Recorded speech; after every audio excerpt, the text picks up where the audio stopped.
ಹುದ್ದೆಯಲ್ಲಿ ಅನ್ನೋಕ್ಕಿಂತ ಮೊದಲ ಆಗಿತ್ತು ಡಿಪೋ ಹೊಸ ಬಸ್ಗಳು ತಗೊಂಡಿವು, ಬೇಕಾದಂಥ ಇನ್ಫ್ರಾಸ್ಟ್ರಕ್ಚರ್ ಕ್ರಿಯೇಟ್ ಮಾಡಿಕೊಟ್ಟು.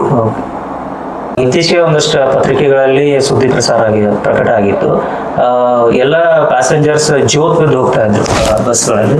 ಹೊಸ ಬಸ್ ತಗೊಂಡಿದೀವಿ ಅಂತ ಹೇಳಿದ್ರೆ ಬಸ್ಗಳು ಕೊರತೆ ಆಗಿದೆ ಸರ್, ಅಥವಾ ಏನಾದ್ರು ಸಮಸ್ಯೆ ಆಗಿದೆ? ಡೆಫಿನೆಟ್ಲಿ ನಾನು ಇವ್ರ ಬಗ್ಗೆ ಭಾಳ ಕಾನ್ಸಂಟ್ರೇಟ್ ಮಾಡ್ತಿರ್ತಿಲ್ಲ. ಶಾಲಾ ಮಕ್ಕಳಿಗೆ, ಕಾಲೇಜ್ ಸ್ಟೂಡೆಂಟ್ಸಿಗೆ ಫಸ್ಟ್ ಪ್ರಿಯಾರಿಟಿ ಮಾಡ್ತೀನಿ. ಪ್ರತಿ ನ್ಯೂಸ್ ಬಸ್ನಲ್ಲಿ ಅಡ್ಡಾಡೋರು ಅವರು ನೌಕರಸ್ಥರು. ಆ ರಶ್ ಅನ್ನು ಅವಾಯ್ಡ್ ಮಾಡ್ಬೇಕಾಗಿತ್ತು. ರ್ಯಾಕ್ ತಿಂಗ್ 15 ಬಸ್ ಕೊಡ್ತಾರೆ, ಇನ್ನೂ 12 ಬಸ್ ಕೊಡ್ತೀನಿ ಅಂತ ಮೋಸ್ಟ್ಲಿ ನೆಕ್ಸ್ಟ್ ಅಂತ. ಇನ್ನೊಂದು ಲಾಟ್ ಬಂದ್ರೆ ಡೆಫಿನೆಟ್ ಆಗಿ 10-12 ಬಸ್ ಕೊಡ್ತಾರೆ. ನಮ್ಮ ಡಿಪೋ ಪರ್ಫೆಕ್ಟಾಗಿ ಹೋಗ್ತಾರೆ.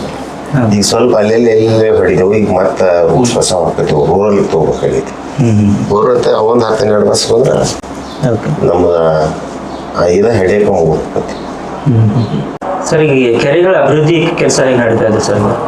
ಕೆರೆಗಳ ಅಭಿವೃದ್ಧಿ ಅಂತಂದ್ರೆ ನಮ್ಮ ಕ್ಷೇತ್ರದಲ್ಲಿ ಸಾಕಷ್ಟು ಭಾಳ ಕೆರೆಗಳು ಅಂತ ಕ್ಷೇತ್ರ ಪಿಕ್ ಮಾಡಿ ಒಂದೊಂದು ಬೇರೆ ಬೇರೆ ಬೇರೆ ಅಂದಾಜು ಮಾಡತ್ತು. ಡೆಫಿನೆಟ್ಲಿ ಸ್ವಲ್ಪ ಧರ್ಮಸ್ಥಳ ಅಭಿವೃದ್ಧಿ ಸಂಘರು ಮಾಡತ್ತಾರು, ಹೂಳೆತ್ತುವಂತ ಕೆಲಸ ಮಾಡತ್ತಾರು. ನಾವು ಕೂಡ ಹೂಳೆತ್ತುವ ಜೊತೆಗೆ ಸ್ವಲ್ಪ ಕೆನಲ್ ಲೈನಿಂಗ್ ಅದಾವು, ವಾಲ್ಸ್ ಅದಾವು, ಗೇಟ್ ಅಂತ ಮಾಡ್ತಾ ಇದ್ವಿ. ಆಮೇಲೆ ಸರ್, ಕೆಲವು ಊರುಗಳ ಕೆರೆ ಇದಾವಲ್ಲ, ಅಲ್ಲಿ ಸಾರ್ವಜನಿಕರು ಓಡಾಡ್ತಾ ಇದ್ದಾರೆ, ಅಲ್ಲಿ ಸಂಪರ್ಕ ರಸ್ತೆ ಇದೆ, ಅಲ್ಲಿ ತಡೆಗೋಡೆಗಳನ್ನ ನಿರ್ಮಾಣ ಮಾಡ್ಬೇಕಾಗಿತ್ತು ಅನ್ನುವಂಥ ಮಾತುಗಳು ವ್ಯಕ್ತವಾಗ್ತಿದೆ. ಇಲ್ಲಿ ಸಾಧ್ಯ ನಾವು ಮಾಡತ್ತವು. ಈಗ 2-3 ಕೆರೆ ಮಾಡಿದೆವು, ಮತ್ತು ಮಾಡ್ತೇವೆ ಬಂದಂತವು. ಮಾಡಿದ್ರೆ ಸರ್ ಯಾವ್ಯಾವ ಮಾಡೋದು ಮಾಡಿದೇವ್ರಿ. ಆಮೇಲೆ ನಮ್ಮಲ್ಲಿ ಕಿತ್ತೂರು ಮಾಡಿದೆವು, ರಂಗೇಟಿ ಕೆರೆ ಮಾಡಿದೆವು. ಅಲ್ಲಿ ಯಾರು ಒಳಗಡೆ ಹೋಗೋದಂಗೆ ಫೆನ್ಸಿಂಗ್ ತಗೊಂಡೆವು. ಮತ್ತೆ ರೋಡ್ ಸೈಡ್ ಅಂದ್ರೆ ಊರು ಕೊಡಕೆರೆ 2 ಸೈಡ್ ರೋಡ್ ಮಾಡ್ಕೊಂಡು ಬಿಟ್ಟಿದ್ರು. ತುಂಗೇರಿ ಮಾಡಿದ್ರು. ಒಂದೊಂದೊಂದೊಂದು ನಡೆಯತ್ತಾವ. ಆಮೇಲೆ ಸರ್, ಈಗ SC/ST ಅನುದಾನ ಆಗಿರ್ಬೋದು, ಅದರ ಬಗ್ಗೆ ಸೊ ಈ ರೀತಿ ಕೆಲಸಗಳು ಹೇಗೆ ನಡೀತಾ ಇದೆ ಸರ್? ನಡೆಯತೈತಿ. ನಮ್ಗೆ ಸ್ವಲ್ಪ SC/ST ಅನುದಾನ ಕಮ್ಮಿ ಬಂತು ಈ ವರ್ಷ, ಆದ್ರೂ ಈ ವರ್ಷ ತಗೊಂಡಿದ್ದು ಕಾಲನಿ ಡೆವಲಪ್ಮೆಂಟ್ಸ್ಗೆ ಮೈನಾರಿಟಿಗೂ ಕೂಡ ಸಿಗ್ತೈತಿ. ಅವನು ಕಾಲನಿ ಡೆವಲಪ್ಮೆಂಟ್ ಅಲ್ಲೆಲ್ಲೆಲ್ಲೆಲ್ಲ ಎಲ್ಲಿ ಹೋಗಿದ ಅವ್ನು ಮಾಡಕೈತಿ. ಇತ್ತೀಚೆಗೆ ಕಿತ್ತೂರಲ್ಲಿ ಒಂದು SC/ST ಸಭೆ ಆಯಿತು. ಅದರಲ್ಲಿ ಕಾಟಾಚಾರದ ಸಭೆ ಮಾಡ್ತಾ ಇದ್ದಾರೆ ಅಂತ ದಲಿತ ಪರ ಸಂಘಟನೆದವರು ಆರೋಪ ಮಾಡ್ತಾ ಇದ್ರು, ಗಲಾಟೆ ಮಾಡಿದ್ರು. ಕಾಟಾಚಾರಕ್ಕೆ ತಾಲೂಕು ಮಟ್ಟದಲ್ಲಿ ಸಭೆಯನ್ನ ಅದನ್ನ ಮಾತಾಡಬಾರ್ದು. ಅದನ್ನ ಸಭೆ ಮಾಡಿ ಚಂದ ಕುಂತ ಕೇಳ್ಬೇಕು. ಬೈಕಾಟ್ ಮಾಡಿ ಹೋಗೋದ್ರಿಂದ ಏನು ನಥಿಂಗ್ ಏನು ಸಕ್ಸೆಡ್ ಆಗಲ್ಲ. ಇವನು ಹೇಳ್ಕೊಂಡು ಮಾಡ್ಬೇಕು, ಏನು ತಪ್ಪಿಲ್ಲ. ಬಟ್ ಬೈಕಾಟ್ ಮಾಡೋದ್ರಿಂದ ಏನು ಪ್ರಯೋಜನ? ಬಿಟ್ಬಿಡ್ತಾರೆ ಲೂಸರ್ಸ್. ಆಮೇಲೆ ಸರ್, ಈಗ ಕಿತ್ತೂರು ಅನ್ನುವಂಥದ್ದು ಒಂದು ಐತಿಹಾಸಿಕ ಕ್ಷೇತ್ರ. ಪ್ರತಿ ವರ್ಷ ಚೆನ್ನಮ್ಮನ ಕಿತ್ತೂರು ಉತ್ಸವ ಮಾಡ್ತಾರೆ. ಆದರೆ ಅದು ಉತ್ಸವ, ಕಿತ್ತೂರು ಅನ್ನೋದು ಬರೀ ಉತ್ಸವಕ್ಕೆ ಮಾತ್ರ ಸೀಮಿತ ಆಗ್ತಾ ಇದೆ. ಆ ಕೋಟೆ ಅಭಿವೃದ್ಧಿ ಕಾಮಗಾರಿ ಹಿಂದುಳಿತಾ ಇದೆ ಅಂತ ಅನ್ನುವಂಥ ಮಾತುಗಳು ಆಗ್ತಾ ಇದೆ. ಆದರೆ ಥೀಮ್ ಪಾರ್ಕ್ ಅನ್ನುವಂಥ ಯೋಜನೆ ಶುರುವಾಯಿತು. ಸೊ ಈ ಕೆಲಸ ಯಾವ ರೀತಿ ನಡೀತಾ ಇದೆ ಸರ್? ಯಾವ ಹಂತದಲ್ಲಿ ಥೀಮ್ ಪಾರ್ಕ್ ಟೆಂಡರ್ ಆಯಿತು, ಇನ್ನೊಂದು ತಿಂಗಳ ಕಾಮಗಾರಿ ಸ್ಟಾರ್ಟ್ ಆಗ್ತೈತಿ. ಅದ್ರ ಜೊತೆ ಇನ್ನೊಂದು ಪ್ರಾಜೆಕ್ಟ್ ಮಾಡಿಸಿದಂಗೆ ಬರುವಂಥ ಉತ್ಸವದಾಗ ಅದಕ್ಕೆ ಚಾಲನೆ ಕೊಡ್ತು. ಉತ್ಸವದಾಗ ಅಂದ್ರೆ ಒಂದೆಲ್ಲ ಪ್ರಮುಖ ರಾಜಕಾರಣಿಗಳು, ಮುಖ್ಯಮಂತ್ರಿಗಳು ಇರ್ತಾರೋ ಅದನ್ನು ಕೊಡ್ತೀನಿ. ಕಿತ್ತೂರು ಪಿಕ್ಚರ್ ಚೇಂಜ್ ಮಾಡ್ತಾನೆ, ಡೆಫಿನೆಟ್ ಆಗಿ ಮಾಡ್ತಾನೆ. ಅದೊಂದು ವಿಷನ್ ಐತೆ ನನಗೆ. ಮೊದಲಿನ ಕಿತ್ತೂರು ಮುಂದೆ ಕಿತ್ತೂರು ಇರೋಲ್ಲ, ಡ್ರಾಸ್ಟಿಕ್ ಚೇಂಜಸ್ ಎಲ್ಲಾದ್ರೂ. ಅಂದ್ರೆ ಈಗ ಬರೀ ಕಿತ್ತೂರು ಅಂದ್ರೆ ಬರೀ ರಾಜ್ಯ ಮಟ್ಟದಲ್ಲಿ ಅಷ್ಟೇ ಓಡಾಡ್ತಾ ಇದೆ ಅನ್ನುವಂಥದ್ದಾಗಿದೆ. ಹಾಗಾಗಿ ಇದನ್ನ ಅಂತಾರಾಷ್ಟ್ರೀಯ ಮಟ್ಟದಲ್ಲಿ ಪ್ರೇಕ್ಷಣೀಯ ಸ್ಥಾನವಾಗಿ ಮಾಡಬೇಕು ಅನ್ನೋದು ಡೆಫಿನೆಟ್ ಆಗಿ ಎಲ್ಲ ಬ್ಲೂ ಪ್ರಿಂಟ್ಸ್ ರೆಡಿ ಇದ್ದಂತೆ. ಅದಕ್ಕೆ ಎವ್ರಿ ಇಯರ್ ಏನು ತಗೊಳ್ತೇನೆ, ಈ ವರ್ಷ ಹೆಚ್ಚಿಗೆ ತಗೋತೀನಿ, ಅದಕ್ಕೆ ಚಾಲನೆ ಕೊಡ್ತು. ಅದೇ ಸರ್, ನೂತನ ಮುಖ್ಯಮಂತ್ರಿಗಳು ತಮ್ಮ ಜೊತೆಗೆ ತುಂಬಾ ಚೆನ್ನಾಗಿದ್ದಾರೆ. ಡೆಫಿನೆಟ್ ಆಗಿ ತಗೊಳ್ತಾರೆ, ರೆಡಿ ಐತಿ ನನ್ನಂತೆ. ಇನ್ನೂ 1 ತಿಂಗಳಾಗಿಲ್ಲ ಅವ್ರ ಆಗಿ ಆಲ್ರೆಡಿ ಸರ್, ಕ್ಷೇತ್ರದಲ್ಲಿ ಯುವ ಜನತೆ ಉದ್ಯೋಗಕ್ಕಾಗಿ ಅಲೆದಾಡ್ತಾ ಇದ್ದಾರೆ. ಪಕ್ಕದ ಬೆಂಗಳೂರಿಗೆ ಹೋಗ್ತಾರೆ, ಗೋವಾಕ್ಕೆ ಹೋಗ್ತಾರೆ, ಕೊಲ್ಲಾಪುರಕ್ಕೆ ಹೋಗ್ತಾರೆ, ಈ ಕಡೆಗೆಲ್ಲ ಓಡಾಡ್ತಾ ಇದ್ದಾರೆ. ಹಾಗಾಗಿ ಕಿತ್ತೂರು ಕ್ಷೇತ್ರದಲ್ಲಿ ಯುವಕರಿಗೆ ಉದ್ಯೋಗ ಕಲ್ಪಿಸೋದಕ್ಕೆ ತಾವು ಯಾವ ರೀತಿ ಯೋಜನೆ ರೂಪಿಸ್ಕೊಂಡಿದ್ರಿ?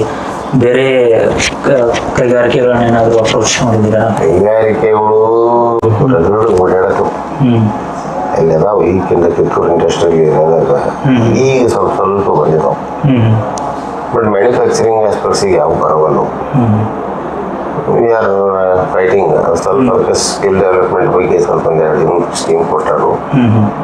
ಸ್ವಲ್ಪ ದೊಡ್ಡ ಉದ್ಯೋಗ ಅನ್ನೋಕ್ಕಿಂತ ಸೆಲ್ಫ್ ಎಂಪ್ಲಾಯ್ಮೆಂಟ್ಗೆ ನಮ್ಮ ಗ್ರಾಮೀಣ ಯುವಕರನ್ನ ಟ್ರೈನ್ ಮಾಡಿ ಅವ್ರನ್ನ ಪ್ರಮೋಟ್ ಮಾಡುವಂಥದ್ದು ಮಾಡೋದು. ಈಗ ನಾವು ಎಂಪ್ಲಾಯ್ಮೆಂಟ್ ಆಗಲಿ ಬೆಂಗಳೂರಿಗೆ ಕಳ್ಸೋದು, ಉದ್ಯೋಗ ಮಾಡೋದು ಇಂಥ ಮಾಡಿದ್ವು. ಸಣ್ಣ ಸಣ್ಣ ಅದಾವ, ಸಾಕಷ್ಟು ಅದಾವ. ಈಗ ತಗೋರಿ, ಒಂದು ವೈರಿಂಗ್ ತಗೋರಿ, ಒಂದು ಮೋಟರ್ ವೈರಿಂಗ್ ತಗೋರಿ, ಪ್ಲಂಬಿಂಗ್ ತಗೋರಿ. ಸ್ಕಿಲ್ ಆಗಿ ಅವ್ರು ಮಾಡಿಬಿಟ್ರೆ ಅವ್ರ ಊರಲ್ಲೇನೆ ಇಲ್ಲಿ ಹೊರಗೆ ಹೋಗೋಕ್ಕಿಂತ ಹೆಚ್ಚಿಗೆ ಕಮಾಯಿ ಮಾಡ್ಕೊಂಡು ಅಲ್ಲೇ ಉದ್ಯೋಗ ಮಾಡ್ತಾರೆ. ಚಲೋ ಎಲೆಕ್ಟ್ರಿಷಿಯನ್ ಇಲ್ಲ ದೊಡ್ಡ ಊರಾಗ, ಒಬ್ಬ ಪ್ಲಂಬರ್ ಇಲ್ಲ ಅಂತ ಒಂದು ಸಣ್ಣ ಸಣ್ಣ ಯೂತ್ಸ್ ಟ್ರೈನ್ ಮಾಡಿಬಿಟ್ರೆ ಡೆಫಿನೆಟ್ಲಿ ಒಂದು ಒಳ್ಳೆ ರೀತಿಯಿಂದ ಉದ್ಯೋಗ ಮಾಡ್ಕೋತಾರೆ.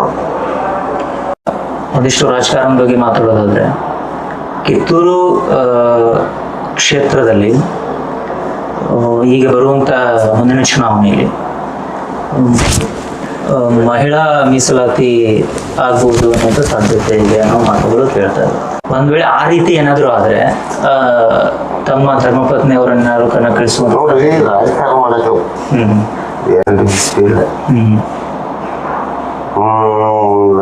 ಪುರುಷರು ಮಾತ್ರ ಪುರುಷ ಮಾಡ್ಬೇಕು, ಮಹಿಳೆಯರು ಮಾತ್ರ ಮಹಿಳೆಯರು ಮಾಡ್ಬೇಕು. ಕ್ರಿಯೇಟ್ ಅಂದಾಗ ಅಪಾರ್ಚುನಿಟಿ ಬಂದಾಗ ತಗೋಬೇಕು. ಯಾರು ಬಂದಾಗ ಬರಲ್ಲ, ಪ್ರಶ್ನೆ ಇಲ್ಲ. ಬಂದ್ರೆ ತಾವು ರೆಡಿ ಇದ್ದೀರಾ? ನಾವು ಎಲ್ಲದಕ್ಕೂ ರೆಡಿ. ಆಮೇಲೆ ಸರ್, ಈಗ ಕಿತ್ತೂರು ಕ್ಷೇತ್ರದಲ್ಲಿ ಸಾಕಷ್ಟು ತಮ್ಮ ಪಕ್ಷದ ಕಾರ್ಯಕರ್ತರಿದಾರಲ್ಲ, ಅವ್ರನ್ನ ತಾವು ಯಾವ ರೀತಿ ಸಂಪರ್ಕದಲ್ಲಿ ಇಟ್ಕೊಂಡಿದ್ರಿ? ತಮ್ಮ ಸಮನ್ವಯತೆ ಯಾವ ರೀತಿ ಇದೆ? ಬರುವಂತ ತಾಲೂಕು ಪಂಚಾಯತ್ ಆಗಿರ್ಬೋದು, ಜಿಲ್ಲಾ ಪಂಚಾಯತ್ ಚುನಾವಣೆಗೆ ಯಾವ ರೀತಿ ತಯಾರಿ ನಡೀತಾ ಇದೆ? ತಯಾರಿ ಅನ್ನೋಕ್ಕಿಂತ ಬೇಸಿಕಲಿ ಬೂತ್ ಮಾಡ್ತೇವೆ ಇರ್ತೀವಿ, ಅಲ್ಲಿ ಇರ್ತಾರೋ. ನಾ ಹೇಳ್ತೇನೆ, I am not after our leaders ಅಂತ ನಮ್ಮಲ್ಲಿ ಮಂದಿ ಐತೆ ನಾನು. ಓಕೆ, ಅವ್ರು ಏನು ಯಾರನ್ನ ಹೇಳ್ತಾರ ಅವ್ರ ಕೆಲಸ ಅಲ್ಲ. ಲೀಡರ್ಸ್ ಅಂತ ಕೇಳಿ ಮಾಡೋದಲ್ಲ. ಆಮೇಲೆ ಅದು ಬೂತ್ ಮಾಡೋದ್ರಿಂದ ಅದಾರ ಅವ್ರು ಡಿಸೈಡ್ ಮಾಡ್ತಾರೆ. ನೀವು ಒಳ್ಳೆಯವನು ನಮಗೆ, ಇವನಿಂದ ನಮ್ಗೆ ಅನುಕೂಲ ಆಗ್ತೈತೆ ಅಂದ್ರೆ ಅವ್ರು ಚೂಸ್ ಮಾಡ್ತಾರೆ. ನಮ್ಮ ಬೇಸಿಕ್ ಸ್ಟ್ರಾಟಜಿನ ಅದೇ ಬೇರೆ. ಕಾರ್ಯಕರ್ತನ ಅನ್ನೋಕ್ಕಿಂತ they are all well wishers of the party. Sir ಈಗ ಅದಾರ ಸಣ್ಣ ಮಂದಿ, ಭಾಳ ಎಕ್ಸ್ಪೆಕ್ಟೇಷನ್ ಎಲ್ಲ ಅವರು ಏನು. ಅದಕ್ಕೆ ಪೂರ್ವಕವಾಗಿ ನಾನು ಪ್ರಶ್ನೆ ಕೇಳೋದಾದ್ರೆ, ಇಷ್ಟು ವರ್ಷ ಕಿತ್ತೂರು ಕ್ಷೇತ್ರದಲ್ಲಿ ಕಾರ್ಯಕರ್ತರು ಕಾಂಗ್ರೆಸ್ ಪಕ್ಷದ ಸಲುವಾಗಿ ದುಡಿದಿದ್ದಾರೆ, ಶ್ರಮಿಸಿದ್ದಾರೆ. ಸೊ ಅವರನ್ನ ನಿಗಮ ಮಂಡಳಿಗಳಿಗೆ ಏನಾದರೂ ರೆಫರ್ ಮಾಡಿದ್ದಾರೆ ಸರ್? ಎಷ್ಟು ಸಂಖ್ಯೆಯಲ್ಲಿ ಆಗಿರ್ಬೋದು? ನಾವೊಂದು 5 ಜನ ಕಳಿಸಿದ್ನಿ. ಅಂದ್ರೆ ಇದು ಸ್ಟೇಟ್ನಲ್ಲಿ 3 ಜನ ಮಾಡಿಕೊಡ್ಕೊಂಡು ಜಿಲ್ಲಾ ಮಟ್ಟದಲ್ಲಿ ಮಾಡಿದೆವು. ಪಾರ್ಟಿಯಲ್ಲಿ ಫಸ್ಟ್ ವರ್ಕ್ ಮಾಡಿಕೊಡ್ತೇವೆ. ಸ್ಥಳೀಯ ಸಂಘಗಳಲ್ಲಿ ಮಾಡಿದೆವು, ಗ್ಯಾರಂಟಿ ಕಮಿಟಿಗಳಲ್ಲಿ ಹಾಕಿದೆವು. ಸ್ವಲ್ಪ ಹಾಸ್ಪಿಟಲ್ ಮ್ಯಾನೇಜ್ಮೆಂಟ್ ಕಮಿಟೀಸ್ ಎಲೆಕ್ಟ್ರಿಕಲ್ ಅವನ್ನೆಲ್ಲ ಪ್ರಮುಖವಾಗಿ ಬಂದಂಥವನ್ನೆಲ್ಲ ಕಾರ್ಯಕರ್ತರು. ಈ ರೀತಿ ರೆಫರ್ ಮಾಡೋದಕ್ಕೆ ತಾವು ಕಾರ್ಯಕರ್ತರ ಮಧ್ಯೆ ಯಾವ ಕ್ರೈಟೀರಿಯಾ ಇದನ್ನು ಮಾಡ್ತೀರಾ? ನನ್ನ ಅದೇನಂತ ಏನಿಲ್ಲ, ಬೇಸ್ ಯಾರು ಅವ್ರು ಹೇಳ್ತಾರ ಅವ್ರು ಮಾಡ್ತಾರೆ. ಓಕೆ, ನನ್ನ ಬೇಸ ಅದ. ಅವು ದೇ ಆರ್ ದಿ ಡಿಸೈಡರ್ಸ್. ನಾವು ವೈಯಕ್ತಿಕವಾಗಿ ಇವ್ನು ಮಾಡ್ಬೇಕು, ಅವ್ನು ಮಾಡ್ಬೇಕು. ಅವರಿಂದ ಯಾರು ಬರ್ತಾರೆ ಅವ್ರು ದಂಡ ಅದ ನಮ್ದು. ಆಮೇಲೆ ಸರ್, ಇನ್ನೊಂದು, ಈಗ ಇನ್ನೇನು ಸಚಿವ ಸಂಪುಟ ವಿಸ್ತರಣೆ ಆಗುತ್ತೆ ಅನ್ನುವಂಥ ಮಾತುಗಳು, ಚರ್ಚೆಗಳು, ಹೊಸಬರಿಗೆ ಅವಕಾಶ ಸಿಗುತ್ತೆ ಅನ್ನೋ ಮಾತುಗಳು ಕೂಡ ವ್ಯಕ್ತವಾಗ್ತವೆ. ಹಾಗಾಗಿ ತಾವು ಆಕಾಂಕ್ಷಿ ಆಗಿದ್ದೀರಾ? ಇಲ್ಲ. ಯಾಕೆ ಅಂತ ಕೇಳ್ಬೋದು? ಯಾಕೆ ಅಂತ ಕೇಳ್ಬೋದು? ಯಾಕಂದ್ರೆ ನಾನು ಕ್ಷೇತ್ರಕ್ಕೆ ಏನು ಕೆಲಸ ಸಿಗತ್ತೈತೆ, ನಾನು ಮಂದಿಗೆ ಮಾಡೋದಲ್ಲ. ನಾವು ಭಾಳಷ್ಟು ಮಂದಿಗಳಿಗಿಂತ ಹೆಚ್ಚಲ್ಲ ಅಂತ ತೊಗೊಂಡೆ ನನ್ನ ಕ್ಷೇತ್ರ. ಮತ್ತೆ ಇನ್ನೇನು ಬೇಕು? ಸೊ ಶಾಸಕರಾಗಿ ಮುಂದುವರಿತೀರಿ? S, definitely. ನಮ್ಮ ಜಿಲ್ಲಾ ಮಂತ್ರಿ ಯಾರಾಗಬೇಕಾಗೈತೆ ಆಗಿಲ್ಲ. ಮುಖ್ಯಮಂತ್ರಿ ಜಿಲ್ಲೆಗೆ 2 ಸ್ಥಾನಗಳನ್ನು ಕೊಡುವುದು, 2 ಬಿಟ್ಟು 3 ಕೊಡಲಿ. I will list for that. ನನಗೆ ಯಾರಾಗ್ಬೇಕು ಅವ್ರಾಗಿದ್ದಾರೆ. ರಾಜ್ಯದಲ್ಲಿ ಮುಖ್ಯಮಂತ್ರಿ ಆಗ್ಬೇಕಾಗಿದ್ದಾರೆ ಸರ್. ಅಂದ್ರೆ ಕ್ಷೇತ್ರದಲ್ಲಿ ಸಾರ್ವಜನಿಕರ ಮಧ್ಯೆ ಒಂದು ಮಾತು ವ್ಯಕ್ತ ಆಗ್ತಾ ಇತ್ತು. ಕಿತ್ತೂರು ಕ್ಷೇತ್ರದ ಶಾಸಕರು ಬಾಬಾ ಸಾಹೇಬ್ ಪಾಟೀಲ್ ಅವರು ಡಿ.ಕೆ. ಶಿವಕುಮಾರ್ ಅವ್ರ ಜೊತೆಗೆ ಚೆನ್ನಾಗಿದ್ದಾರೆ, ಅವ್ರ ಜೊತೆಗೆ ಒಳ್ಳೆ ಬಾಂಧವ್ಯ ಇದೆ, ಒಳ್ಳೆ ಒಡನಾಟ ಇದೆ. ಹಾಗಾಗಿ ಹೊಸಬರ ಪಟ್ಟಿ ಏನಾದರೂ ತಯಾರಾಗುವಂತ ಹಂತದಲ್ಲಿ ಅವರ ಹೆಸರು ಕೂಡ ಇರಬಹುದು ಅಂತ ಮಾತನಾಡ್ತಾರೆ. ಡೆಫಿನೆಟ್ಲಿ ನಾಟ್ ಆನ್ ಎಕ್ಸ್ಪೆರೆಂಟ್ ಅಂತ ಒಂದೇ ಹೊರಗೆ ನನಗೆಲ್ಲ ಅದು ಉದ್ದೇಶನೂ ಇಲ್ಲ. I am still very Young. ಆಮೇಲೆ ಫಾರ್ ದಟ್ ಸೀನಿಯರ್ಸ್ ಭಾಳ ಮಂದಿ ಅದಾರ ನಮ್ಮ ಪಾರ್ಟಿಯಾಗ. ಆ ಸೀನಿಯಾರಿಟಿ ಕನ್ಸಿಡರ್ ಮಾಡಿ ಅವ್ರು ಕೊಡಲಿ, ನಮ್ಗೇನೋ ಅವಕಾಶ ಮುಂದೆ ಅದಾವು.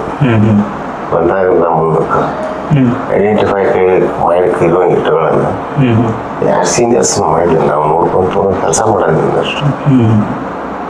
ಓಕೆ. ಆಮೇಲೆ ಸರ್, ಕ್ಷೇತ್ರದ ಸಾರ್ವಜನಿಕರು ಅಥವಾ ಮತದಾರರು ತಮ್ಮನ್ನ ಭೇಟಿ ಮಾಡೋದಕ್ಕೆ, ತಮ್ಮ ಅಹವಾಲುಗಳನ್ನ ತಮ್ಮ ಸಲ್ಲಿಸೋದಕ್ಕೆ ಇಂಥ ದಿನ ಅಂತ ಏನಾದರೂ ನಿರ್ದಿಷ್ಟವಾಗಿ ನಿಗದಿ ಮಾಡಿದಾರೆ? ಅವ್ರು ಯಾವಾಗ ಬರ್ಬೋದು, ನಿಮ್ಮನ್ನು ಭೇಟಿ ಮಾಡ್ಬೋದು? Every day from 9 o'clock to 12 I am available except on Friday. ನಾನು ಬೆಂಗಳೂರಿಗೆ ಹೋಗಿರ್ತೀನಿ. ಬಿಟ್ರೆ every day I am available. ಇಂಥ ದಿವಸ ಇಂಥ ವಾರ ಇಲ್ಲ, every day I am available. ನಾವು ಊರಾಗ ಇಲ್ದಾಗ ಮಾತ್ರ ಇಲ್ಲ. ಆಫ್ಟರ್ ದ್ಯಾಟ್ ಮದುವೆ ಮುಂಜಿ ಅವ್ರು ಅಡ್ಡಾಡ್ತೀವಿ. Usually from 9 to 11:30 I am here.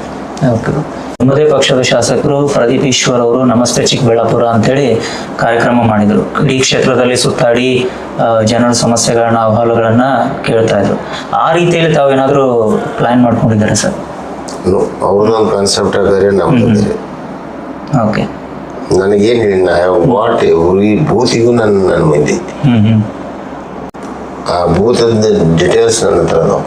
ಏನು ಅವಶ್ಯಕತೆ ಐತಿ ಈ ಬೂತಿ, ಈ ಊರಿಗೆ ಏನೈತಿ, ಅದನ್ನ ಪ್ರಿಯಾರಿಟಿ ವೈಸ್ ಒಂದು ಬೂದಿಗೆ 10-20 ಇರ್ತಾವ.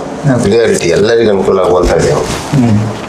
ಬೇಡ ಅಲ್ಲಿ ಇದು ನೀಡ್ ಐತಿ, ನಾನು ಇದು ಅತಿ ಅವಶ್ಯ ಅಂತ ಅವ್ರು ಟ್ರೈ ಮಾಡ್ತಾರೆ. ಊರ್ದ ಪೂರ ಬೇರೆ ಮಾಡ್ಕೊಂಡು ಬರ್ತಾರೆ.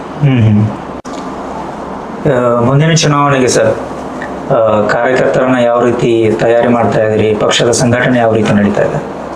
ಮುಂದಿನ ಒಂದು ರೀತಿಯಿಂದ ಕೂತು ಒಂದು ಅಪರ್ಚುನಿಟಿ ಬಂದಾಗ ಎಲ್ಲರೂ ಕೂಡಿಸ್ತು, ಮಾತಾಡ್ತು. ಅವರು ಹೇಳ್ತಾವು, ನಾನು ಆಸ್ ಎ ರಾಜಕಾರಣಿ ಎಲ್ಲರನ್ನೂ ಸ್ಯಾಟಿಸ್ಫೈ ಮಾಡೋಕ್ಕಾಗಲ್ಲ. ನ್ಯಾಯ ಹೇಳ್ತಾವು, ಮಾತು ಬರ್ತಾವು, ಊಟ ಹೋಗ್ತಾವು, ಹಂಗೆ ಇರ್ತೈತೆ. ಎಲ್ಲ ಇದು ಎಲ್ಲ ರಾಜಕಾರಣ ಅಂದ್ರೆ ಎಲ್ಲ ಇರ್ತೈತೆ. ಈ ಸಂದರ್ಶನದ ಮೂಲಕ ಕಾರ್ಯಕರ್ತರಿಗೆ ಏನು ಹೇಳ್ತೀರಾ? ಕಾರ್ಯಕರ್ತ ಅವ ನಮ್ಗೆ ನಮ್ಮ ಬಂಡವಾಳ ಅದ. ಕಾರ್ಯಕರ್ತರ ದೇ ಆರ್ ದಿ ಪಿಲ್ಲರ್ಸ್. ಅವ್ರು ಎಷ್ಟು ದಿವಸ ಚೆನ್ನಾಗಿ ಇಟ್ಕೊಂಡು ಹೋಗ್ತು, definite survive in the politics. Maybe 1-2% ಹೋಗ್ತಿರ್ತಾರೆ, ಬರ್ತೀನಿ. That's different category. ಪ್ರಮುಖವಾಗಿ ಯಾರು ನಮ್ಮನ್ನು ಹೊತ್ಕೊಂಡಿರ್ತಾರೋ ನಾವು ಎಲ್ಲೋ ಹೋಗ್ಬಿಡೋದು, ಪ್ರಶ್ನೆ ಎಲ್ಲ ಸೇವ್ ಮಾಡ್ಕೊಂಡು. ಸರ್, ಈಗ ಇಡೀ ಕಿತ್ತೂರು ಕ್ಷೇತ್ರದಲ್ಲಿ ತಾವು ಯಾವ ಕಡೆಗೆ ಹೋದ್ರು ಕೂಡ, ಯಾವುದೇ ಕೆಲಸ ಆಗಿರ್ಬೋದು ಅಥವಾ ಕಾರ್ಯಕ್ರಮ ಆಗಿರ್ಬೋದು, ಎಲ್ಲೇ ಹೋದ್ರು ಕೂಡ ತಮ್ಮ ಧರ್ಮಪತ್ನಿಯವರು ತಮ್ಮ ಜೊತೆಗೆ ಇದ್ದಿರ್ತಾರೆ. ಸೊ ಅವರ ಕೋಆಪರೇಷನ್ ಯಾವ ರೀತಿ ಇದೆ ನಿಮ್ಮ ಪೊಲಿಟಿಕಲ್ ಕೆರಿಯರ್ಗೆ? 100% ನಾ ಇರೋದ್ರಿಂದ ಆಕೆ ಹ್ಯಾಂಡಲ್ ಮಾಡ್ತೇನೆ. ಓಕೆ. ಇನ್ ಎನಿಥಿಂಗ್ ಎಲ್ಲ ಯಾವತ್ತು ಮಾಡ್ತಾವ. ನಮ್ಮ ತಮ್ಮ ನಾನು someone else, if I'm not there, ನನ್ನ ಜಾಗದಾಗ ಅವ್ರು ಕೂತ್ ಮಾಡ್ತಾರೆ. ತಮ್ಮ ಸಹೋದರ ಯಾವ ರೀತಿ? ನಮ್ದು ಅವನು ಮಾಡ್ತಾನೆ. ಎನಿ ಒನ್ ನಮ್ಮ ಮನ್ಯಾಗ ಯಾರು ಇಲ್ಲ ತಗೊಳ್ಳೋದಿಲ್ಲ. ನಾ ಇಲ್ಲದ್ರೆ ನನ್ನ ವೈಫ್ ಇಲ್ಲದ್ರೆ ಯಾರಾದ್ರೂ ಇರ್ತು. someone will attend there. Okay. ಒಟ್ಟು ಇಡೀ ಕ್ಷೇತ್ರಕ್ಕೆ ಸಾರ್ವಜನಿಕರಿಗೆ ಒಬ್ರಿಲ್ಲ ಒಬ್ರು ಲಭ್ಯ ಇದ್ದಿರ್ತೀರಿ? ಎಸ್. ಬರುವಂಥ ವರ್ಷದಾಗ ಅವನು ಕೂಡ ಪ್ರಯತ್ನ ಮಾಡಿ ಕೊಡಿಸುವಂಥ ಕೆಲಸ ಮಾಡ್ತಾರೆ. ಯಾಕಂದ್ರೆ ನನಗೊಂದು ಅವಕಾಶ ಕೊಟ್ಟಿದ್ದೀರಿ, ನನ್ನಷ್ಟಿಗೆ ನಾನು ಐ ಶುಡ್ ಪ್ರೂವ್ ಮೈಸೆಲ್ಫ್. ನಾ ಏನನ್ನೋದು ನಾನು ತೋರಿಸುವ ಆಸೆ ಇರ್ತದೆ. ಓಕೆ. ಆಮೇಲೆ ಸರ್, ಈಗ ತಾವು ಕೊಟ್ಟ ಭರವಸೆಗಳಲ್ಲಿ ಇಷ್ಟು ಪರ್ಸೆಂಟೇಜಲ್ಲಿ ನಾನು ಏನೋ ಮಾಡಬೇಕಿದೆ, ಈ ಭರವಸೆಗಳನ್ನ ಈಡೇರಿಸಬೇಕಿದೆ ಅನ್ನೋದಾಗಿರ್ಬೋದು. ಆ್ಯಸ್ ಆನ್ ಟುಡೇ ನಾನೇನು ಕೊಟ್ಟಿದ್ದೀನಿ 95% ರೀಚ್ ಇದೆ. ಇಲ್ಲಿ 5% ಅಲ್ಲ, ಏನೂ ಇಲ್ಲ. ನಾ ಏನು ಕೊಟ್ಟು ಬಂದೆ ಮಾತ್ರ ನಾವು 100% ರೀಚ್ ಮಾಡೋಕ್ಕೆ ಪ್ರಯತ್ನ ಮಾಡ್ತೀವಿ. ಮೇ ಬಿ ಎಲ್ಲೇ ಉಳಿದ್ರೆ 2-3% ಉಳಿಬೋದು. ನಾನು ಇಂಥ ಕೆಲಸಗಳನ್ನ ಮಾಡಬೇಕು, ಇದು ನನ್ನ ಅತಿ ದೊಡ್ಡ ಕನಸು ಅಂತ ಟಾಪ್ 5 ಹೇಳೋದಾದ್ರೆ ಸರ್ ಯಾವಾಗ ಹೇಳ್ತೀರಿ? ಟಾಪ್ ಅಂದ್ರೆ ನೀವು ಹಂಗೆ ಮಾಡ್ಕೊಳಕ್ ಸಾಧ್ಯ ಇಲ್ಲ. ನಮ್ದು ಬೇಸಿಕಲಿ ರೂರಲ್ ಕ್ಷೇತ್ರ. ಒಂದೇದು education should give better quality. It was very bad. We are good. Now we should be very good within 2 years. Okay. Irrigation projects complete ಮಾಡಬೇಕಾಗಿತ್ತು. ಹೊಲಕ್ಕೆ ಹೋಗೋ ರಸ್ತೆಗಳು ಮಾಡಬೇಕು. ಮತ್ತು ಅದ್ರ ಜೊತೆಗೆ ಬೇಸಿಕ್ ಥಿಂಗ್ಸ್ ನೀರು ಕೊಟ್ಟರು ಇನ್ನಷ್ಟು ಎಲ್ಲೆಲ್ಲಿ ಉಳಿದಂಥ ರಸ್ತೆಗಳು ಮಾಡೋದು. ಪ್ರಮುಖ ಮಾಡೋಂಥ ಒಂದು 4-5 ಕೆಲಸಗಳು ಇವು ನೆವರ್ ಎಂಡಿಂಗ್. ಮುಗಿತಾವಂದ್ರೆ ಇನ್ನೊಂದು ಹೊಸ ಬರುತ್ತೆ. ಇವು ಹಂಗೆ ಓಡ್ತಾ ಇರ್ಬೇಕು. ಓಕೆ ಸರ್, ಕೊನೆಯದಾಗಿ ಏನು ಹೇಳ್ತಾರೆ ಸರ್? ಡೆಫಿನೆಟ್ಲಿ ಆಲ್ಮೋಸ್ಟ್ 3 ವರ್ಷ ಈ ಸರ್ಕಾರದ ಅವಧಿ ಮುಗಿತಾ ಬಂತು. 3 ವರ್ಷಕ್ಕಿಂತ ಹೆಚ್ಚಿಗೆ ಬರುವಂಥ ದಿವಸಗಳಲ್ಲಿ ಇನ್ನೂ 3 ವರ್ಷಕ್ಕಿಂತ ಹೆಚ್ಚಿಗೆ ಕೆಲಸಗಳ ನಿರೀಕ್ಷೆ ಮಾಡಕತ್ತಾರೆ. ಡೆಫಿನೆಟ್ ಆಗಿ ಆ ನಿರೀಕ್ಷೆಯನ್ನ ಕೆಲಸದ ಮುಖಾಂತರ ಮಾಡಿ ತೋರಿಸ್ತೇನೆ ಅಂತ ಅನ್ನುವಂಥದ್ದನ್ನು ಹೇಳಕ್ಕೆ ಇಷ್ಟಪಡ್ತೀನಿ. ಜೊತೆಗೆ ಮತ್ತೆ ನನಗೆ ಅನಿಸ್ತಾ ಇದೆ ಯಾವ ರೀಸ್ಟ್ ನಾ ಹೋಗಿ ಮುಟ್ಟಿದ್ದೇನೆ. ನಮ್ಮ ಕಾರ್ಯಕರ್ತರಿಗಾಗಲಿ ಸಾಮಾನ್ಯ ಜನರಿಗಾಗಲಿ ಇನ್ನೂ ಅವಕಾಶಗಳ ಮಾಡಿದಂಥ ಕೆಲಸಗಳನ್ನ ಈ ಅವಧಿಯಲ್ಲಿ ಪೂರೈಸಕ್ಕೆ ಪ್ರಾಮಾಣಿಕವಾದಂಥ ಪ್ರಯತ್ನ ಮಾಡ್ತೇನೆ. ಇಲ್ಲಿ ಬರುವಂಥ ನ್ಯೂಸ್ದಾಗ ಇನ್ನೂ ಎಲ್ಲೋ ಒಂದೊಂದು ಉಳಿದಾವಂದಾಗ ಅವನು ಕೂಡ ಫುಲ್ಫಿಲ್ ಮಾಡ್ತೀನಿ. ಓಕೆ. ಇದಿಷ್ಟು ಚೆನ್ನಮ್ಮನ ಕಿತ್ತೂರು ಕ್ಷೇತ್ರದ ಶಾಸಕರಾಗಿರುವಂಥ ಬಾಬಾ ಸಾಹೇಬ್ ಪಾಟೀಲ್ ಅವ್ರ ಜೊತೆಗಿನ ಸಂದರ್ಶನ. ಇಷ್ಟೊತ್ತು ಅವರ ತಮ್ಮ ಮಾತುಗಳಲ್ಲಿ ಹೇಳಿದರು, ನಮ್ಮ ಪ್ರಶ್ನೆಗಳಿಗೆ ಉತ್ತರಗಳನ್ನು ಕೊಟ್ಟರು. ಯಾವುದೇ ಕಾರಣಕ್ಕೂ ಕೂಡ ನಾನು ಕ್ಷೇತ್ರದ ಅಭಿವೃದ್ಧಿಯನ್ನು ಬಿಟ್ಟು ಯಾವುದಕ್ಕೂ ಆದ್ಯತೆಯನ್ನು ಕೊಡೋದಿಲ್ಲ. ಶಿಕ್ಷಣ ಆಗಿರ್ಬೋದು, ನೀರು ಆಗಿರ್ಬೋದು, ಕೃಷಿ ಆಗಿರ್ಬೋದು, ಹೀಗೆ ಇಡೀ ಕ್ಷೇತ್ರದಲ್ಲಿ ಯಾವುದೇ ಅಭಿವೃದ್ಧಿ ಕೆಲಸಗಳನ್ನು ನಾನು ಮನಸೋ ಇಚ್ಛೆ ಮಾಡ್ತೀನಿ, ತನು ಮನ ಧನದಿಂದ ಶ್ರದ್ಧೆಯಿಂದ ಮಾಡ್ತೀನಿ ಅನ್ನುವಂಥ ಮಾತುಗಳನ್ನು ಕೊಟ್ಟಿದ್ದಾರೆ, ಭರವಸೆಯನ್ನು ಕೊಟ್ಟಿದ್ದಾರೆ. ಇದೇ ರೀತಿ ಅವರ ಪೊಲಿಟಿಕಲ್ ಜರ್ನಿ ಮುಂದುವರಿಲಿ. ಮುಂದಿನ ಇರುವಂಥ 2 ವರ್ಷಗಳ ಕಾಲ ಕೂಡ ಇಡೀ ಕ್ಷೇತ್ರಕ್ಕೆ ಅವರಿಂದ ಸಾಧ್ಯವಾದಷ್ಟು ಅಭಿವೃದ್ಧಿ ಕೆಲಸಗಳ ಸಂಖ್ಯೆ ಹೆಚ್ಚಾಗಲಿ ಅಂತ ನಾವು ಕೂಡ ಆಶಿಸ್ತೀವಿ. ಇದಿಷ್ಟು ಶಾಸಕರ ಜೊತೆಗಿನ ಸಂದರ್ಶನ. ಮತ್ತೊಂದಿಷ್ಟು ಸುದ್ದಿಗಳಿಗೆ ನೋಡ್ತಾ ಇರಿ ಸುವರ್ಣ ಸಮಾಚಾರ ಡಿಜಿಟಲ್ ನ್ಯೂಸ್ ಚಾನಲ್. ನಮಸ್ಕಾರ.